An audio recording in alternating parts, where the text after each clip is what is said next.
time for my year-long ritual, another day in the life on the 25th.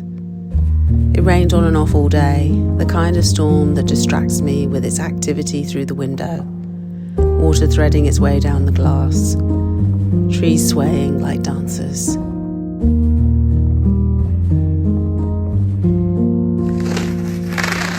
I worked most of the day, first start wrapping Luke's beautiful pieces, one careful fold at a time.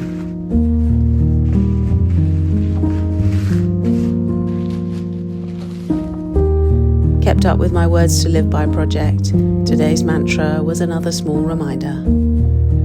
I chipped away at my monthly newsletter, scribbled ideas for new projects, and started putting together my weekly vlog.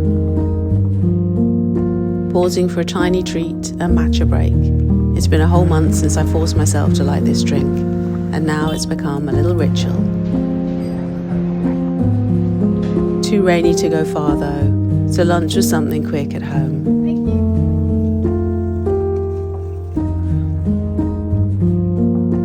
Somewhere in there I checked in with my sister, my mum and Tiggy, of course. Ah, there you are. Despite the continued downpour, we headed into the old town.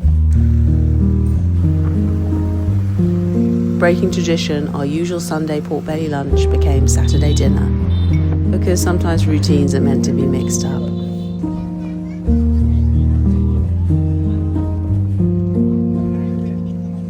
The water has been creeping higher each day, so you have to wade your way towards the bars along the river. Once we got there, we sat for ages, watching night settle in, lanterns flick on, and the light shimmering on the rising water. Reflections everywhere, filling me with joy.